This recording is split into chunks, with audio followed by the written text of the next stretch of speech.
রান্না করব ডিম কষা। এখানে 4টে ডিম নিয়েছি, তার কারণ হলো আমার ছোট ছেলে মাছ খাবে, বড় ছেলের আমি ডিম। অনেক দিন পর ভাবলাম যে আজকে সানডে একটু লাল লাল করে একটু ডিম কষা করি। তো ডিমগুলোকে প্রথমে ভালো করে ভেজে নিলাম। সাধারণত সবাই বাড়িতে ডিম কষা করেই, তবুও আমি আপনাদেরকে আজকে একটু দেখালাম যে একটু ইচ্ছা হলো একটু দেখাই ভিডিওটা করে। আমি যেটা করছি সেই কাজগুলোকে একটু দেখাই। তো প্রথমে গোটা জিরে, একটা শুকনো লঙ্কা, তেজপাতা ফোড়ন দিয়ে দিয়েছি।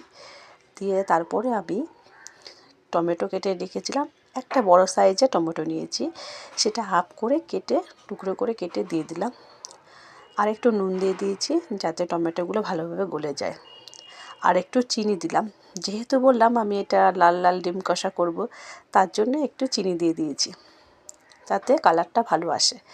একটু হলুদ গুঁড়ো দিয়ে টমেটোগুলোকে ভালো করে নাড়াচাড়া করে নিয়ে আমি পেঁয়াজ, আদা, রসুন সব মিক্সিতে পেস্ট করে রেখেছিলাম দিয়ে দিলাম।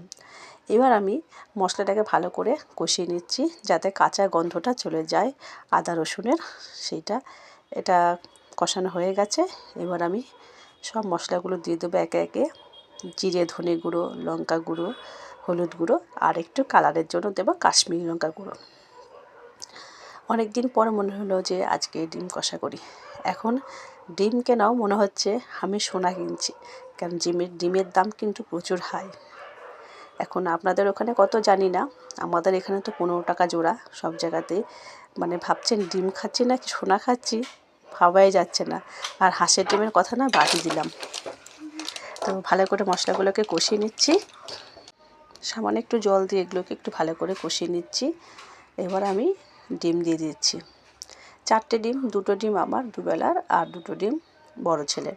আর একটা ডিম সেদ্ধ করেছিলাম ছোটো ছেলের জন্য, যেহেতু ও একটু ডিম খেতে পছন্দ করে, তো ওকে সকালবেলা একটু খাইয়ে দিলাম। এটা আমরা মশলার সাথে ভালোভাবে কষিয়ে নিয়েছি। অল্প পরিমাণে জল দেবো, যেহেতু বললাম যে ডিম কষা করব, ওই জন্য।